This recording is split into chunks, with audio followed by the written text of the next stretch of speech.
बिस्मिल्लाहिर्रहमानिर्रहीम। अस्सलाम वालेकुम। मैं हूं नदीम रियाज और ये आपका यूट्यूब चैनल पाक पॉलिटिक्स ऑफिशियल। खबरों पे तबसरों तज्जियों के लिए देखते रहिए हमारा यूट्यूब चैनल पाक पॉलिटिक्स ऑफिशियल। हर नई वीडियो सबसे पहले देखने के लिए आप सब्सक्राइब कीजिए, बेल आइकन पे क्लिक कीजिए और ऑल पे प्रेस कीजिए ताकि हर आने वाला वीडियो का सबसे पहले नोटिफिकेशन आपको मिल सके। तो चलते हैं आज हम अपनी आज की वीडियो की तरफ। पिछले 4 महीने से वही जो मिसाल दी जाती है कि एक मछली सारे तालाब को गंदा करती है, उसकी बिल्कुल एक शक्ल जो है वो आपको पाकिस्तानी सियासत में इमरान खान साहब की सूरत में नज़र आ रही है। 4 महीने पहले जब से हुकूमत गई है उस वक्त से वो इक़्तिदार के लिए अपनी कोशिशें जारी रखे हुए हैं। इस मकसद के लिए उनको हर जायज़ और नाजायज़ काम करने के लिए तैयार है। अब तो हद यहाँ तक हो गई है कि वो IG, DIG और अब सेशन मजिस्ट्रेट को भी धमकियाँ देने लगे हैं। पता नहीं किसी बात की इनको जल्दी है कि जल्द से जल्द वो इलेक्शन हो जाए ताकि उनको दोबारा इक़्तिदार मिल सके। इसीलिए उनकी सारी कोशिश जारी है। जलसे, रैलियाँ, सब पे वो जोर लगा रहे हैं। और फवाद चौधरी साहब भी फरमा रहे हैं कि 10 सितंबर से पहले पहले इस हुकूमत का खात्मा होना ज़रूरी है। या तो शायद उनका इशारा चीफ ऑफ आर्मी स्टाफ के नए जो हैं उनकी तकरूरी की तरफ है, या फिर हो सकता है किसी ने उनको, जैसे आपको पता ही है जादू टोने होते हैं, उनमें डेट बताई जाती है कि भाई ये इस डेट तक ये अगर हुकूमत चली गई तो सही है, वरना आपको इक़्तिदार नहीं मिलेगा। शायद ये भी वजह हो सकती है कि आजकल ये भी हो रहा है, जादू टोने भी हो रहे हैं। तो ये सिलसिला 4 माह से जारी है। जैसा कि आपको सबको पता है कि खान साहब इस्टेब्लिशमेंट का नाम नहीं लेके अब बहुत ही आगे बढ़ गए।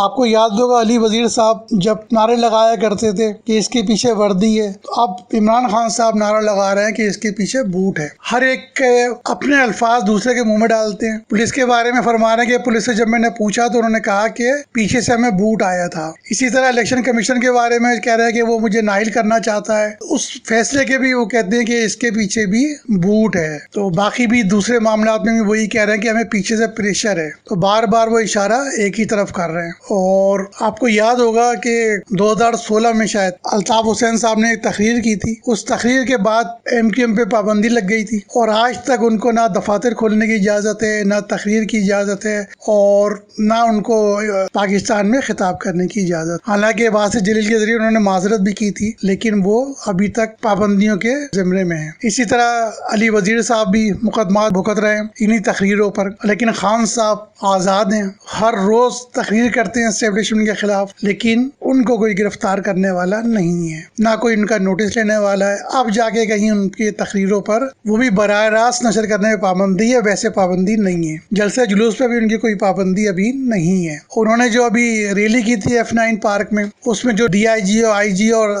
स्पेशल मजिस्ट्रेट जो है मोहतरमा ज़ेबा चौधरी साहिबा को भी नाम लेकर कहा था कि मैं छोड़ूंगा नहीं। अब उस पर दहशतगर्दी अदालत में मुकदमा भी उन पर दर्ज कर लिया गया है और अब तौहीन अदालत का उनको नोटिस भी जारी कर दिया गया है, जिसकी समाअत आज इस्लामाबाद हाई कोर्ट का 3 रुकनी लार्जर बेंच करेगा। इसके अलावा उनके जो एक और हैं बड़े मियाँ छोटे मियाँ सुभान अल्लाह, शहबाज गुल साहब, उन्होंने भी एक तकरीर की थी जिसमें इस्टेब्लिशमेंट को बगावत पे उकसाने की कोशिश की गई थी छोटे अफसरों को। उस पर भी उनके खिलाफ बगावत का मुकदमा दर्ज हुआ। 2 दिन का रिमांड लिया गया। उस रिमांड पे इमरान खान साहब ने ऐसा वावेला मचाया, प्रोपेगेंडा किया कि उस पर तशद्दुद हुआ। उसी के लिए रैली निकाली गई थी जिस पर उन्होंने धमकियां दी। उसके बाद शहबाज गुल साहब बीमार हो गए, उन्होंने फुल किस्म की एक्टिंग की। इसके बाद जज साहब ने भी उन्हें दोबारा अस्पताल भेज दिया, जहाँ वो 5 दिन रहने के बाद जब आज पेश हुए तो कहते हैं ना फराडी के साथ भी फराड हो गया कि वो एक्टिंग करके दिखा रहे थे बीमार हैं, सांस नहीं आ रही है उनको। इसी तरह किसी ने उनसे ये कह दिया कि आपकी जमानत हो गई है, तो बस वो हशाश बचाश रवाना हुए अदालत की तरफ। खुद ही गाड़ी से उतरे, चलते हुए आ रहे थे कि एकदम उनके वकीलों ने पूछा कि आपने मास्क नहीं लगाया और व्हील चेयर पे नहीं आए। तो फरमाने लगे मुझे तो कहा गया था कि आपकी जमानत हो गई है। तो उनको बताया वकीलों ने कि नहीं भाई, अभी तो आपका केस चल रहा है। बस वो इस सादगी पर मारे गए और अब दोबारा उनका 2 रोज़ा रिमांड दे दिया गया, जिससे वो बच रहे थे, इमरान खान साहब बच रहे थे, पूरी पार्टी बच रही थी। क्योंकि कहा यह जा रहा है कि इन्होंने जो पर्चा पड़ा था वो इमरान खान साहब का ही है, उन्हीं का दिया हुआ था और वो देख रहे थे कि इनके पर्चे के बाद क्या रिएक्शन आता है। तो उन्होंने 13 अगस्त को PC से आगे बढ़ना था, लेकिन क्योंकि शहबाज गुल साहब मुकदमा बन गया उन पर, इसलिए उन्होंने फिर 13 अगस्त को मामलात बदल दिए, अपने तकरीर भी बदल दी और उस दिन तो खामोशी के साथ अपना खिताब ख़त्म कर दिया। लेकिन फिर जो F9 की रैली थी उसमें उन्होंने फिर दोबारा से अटैकिंग की इस्टेब्लिशमेंट पर, और फिर वही इल्ज़ाम नए अब तो नए इल्ज़ाम लगा दिए कि पुलिस के पीछे भी बूट है और इलेक्शन कमीशन के पास नाहिल कराना चाह रहा है उसके पीछे भी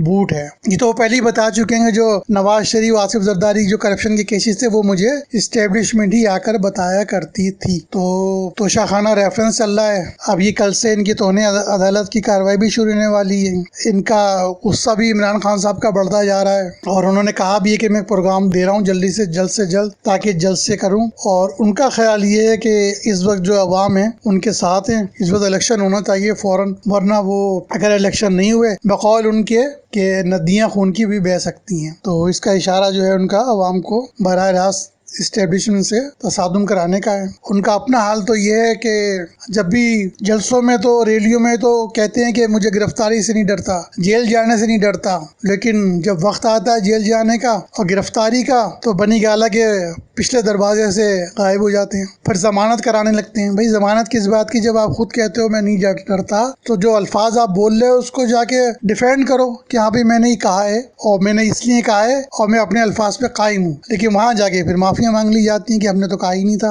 ये तो गलत बात कही गई है और ये तो हम पे ऐसी इल्जाम लगा दिया गया है। अब यहाँ वहाँ ये हो जाता है, अवाम को एक चेहरा दिखाया जाता है, कोर्टों में जाके दूसरा चेहरा दिखाया जाता है, वहाँ जाके माफिया मांग ली जाती हैं। तो ये अवाम को बेवकूफ़ बनाया जा रहा है, अवाम बेवकूफ़ मुस्तकिल बन रही है और हो सकता है इसमें खुदा ना खास्ता कोई जानी नुकसान भी हो जाए। तो अवाम को भी सोचना चाहिए, देखना चाहिए कि हो क्या रहा है, क्यों जब ये कहा जाता है जब बातें तो फिर उस पर क्यों खड़ा क्यों नहीं हो जाता। जब आपने ज़ेबा चौधरी को और IG और DIG को धमकी दी है तो आप फेस करें। अब जमानत किस बात की, जमानत कबल गिरफ्तारी किस बात की। अब तो ये बात सबको अवाम को सोचना चाहिए कि वो तो जाके आगे कह देंगे कि माफिया मांग लेंगे, लेकिन आपका जो नुकसान होगा खुदा ना खास्ता जानी है माली, उसका क्या होगा, वो तो वापस नहीं आएगा। तो ये अवाम भी सोचे अब कि खान साहब की जो सियासत है वो पाकिस्तान को वैसे ही डिफॉल्ट करने के करीब ले गई थी और अल्लाह का शुक्र है हुकूमत ने आनकर वो डिफॉल्ट से तो पाकिस्तान को बचा लिया है। तो यही इनको डर है कि ऐसा ना हो माशी हालात बेहतर हो जाए तो इनका आने का रास्ता भी बंद हो जाए। तो इसलिए इनकी कोशिश जारी है कि किसी तरह मुल्क के अंदर दोबारा